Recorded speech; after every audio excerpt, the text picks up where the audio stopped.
నవాంశలో శుక్రుడి యొక్క స్థితిని బట్టి ఎలాంటి వివాహం జరుగుతుంది, అలాగే వివాహం తర్వాత జీవితం ఎలా ఉంటుంది, మ్యారీడ్ లైఫ్ ఎలా ఉంటుంది అని కొంతవరకు మనం తెలుసుకోవచ్చు. అయితే ప్రధానంగా ఎప్పుడూ కూడా D1 చార్ట్లో శుక్రుడి యొక్క పొజిషను, అలాగే ఇతర మ్యారేజ్కి సంబంధించినటువంటి కాంబినేషన్ స్టడీ చేసిన తర్వాత D9 చార్ట్కి రావాలంటే నవాంశకి రావాలి. అయితే నవాంశ చాలా సూక్ష్మమైనటువంటి విషయాన్ని తెలియచేస్తుంది. ఏదైతే D1 చార్ట్లో మనకి తెలుస్తాయో వాటిని గురించినటువంటి వివరాలు మనకి D9 చార్ట్లో తెలుస్తాయి నవాంశలో. కాబట్టి ఎప్పుడూ కూడా ఫస్ట్ D1 చార్ట్ని స్టడీ చేసిన తర్వాతే నవాంశకి రావాలి. ఇక శుక్రుడి విషయానికి వచ్చినట్టయితే, ఉదాహరణకి రాశి చార్ట్లో శుక్రుడు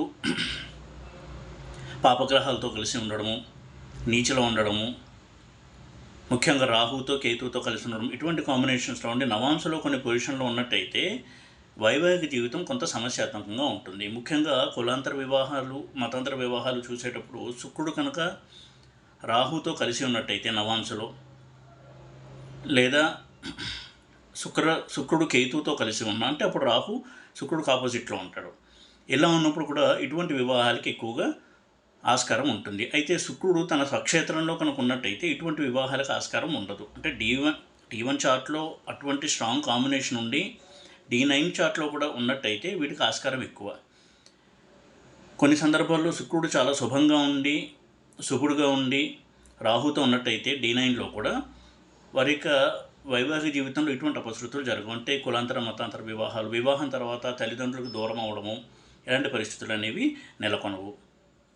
అయితే ఎప్పుడూ కూడా నవాంశలో శుక్రుడు కుజుడు ఇంట్లో ఉన్న, కుజుడితో కలిసి ఉన్న, రాహుతో కలిసి ఉన్న, కేతువుతో కలిసి ఉన్న, రవితో కలిసి ఉన్న తీవ్రమైన సమస్యలు ఇస్తాడు.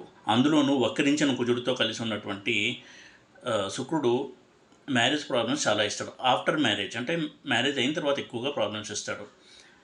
లవ్ మ్యారేజ్కి ఆస్కారం ఉంటుంది. ఆ లవ్ అనేది చాలా తీవ్రమైనటువంటి ప్యాషన్లో ఉంటారు, కానీ మ్యారేజ్ అయిన తర్వాత వీరిద్దరి మధ్య అపార్థాలు వస్తాయి. అలాగే కేతువుతో కలిసిన శుక్రుడు కూడా తీవ్ర సమస్యలను ఇస్తాడు మ్యారేజ్ తర్వాత. ముఖ్యంగా లవ్ మ్యారేజ్ అయ్యి మ్యారేజ్ అయిన వెంటనే 3 నెలలకే ఇద్దరం విడిపోదాము అనే అభిప్రాయానికి రావడము, ఇలాంటి సంఘటనల్ని చేసుకునేలా చేస్తాడు శుక్రుడు కేతువుతో కనుక కలిసి ఉన్నట్టయితే. కాబట్టి ఎప్పుడు కూడా నవాంశం D1 చార్ట్తో కలిపి చూడాలి. కానీ తప్పకుండా నవాంశ చార్ట్ని మనం అనలైజ్ చేయాలి. ఎందుకంటే అందులో మనకి వివరాలు, ఇన్డెప్త్ నాలెడ్జ్, వాటి గురించినటువంటి స్పష్టత మనకి లభిస్తుంది. కాబట్టి నవాంశలో శుక్రుడు ప్లేస్మెంట్ తప్పకుండా మనకి హెల్ప్ చేస్తుంది మ్యారేజ్ అనాలిసిస్లో.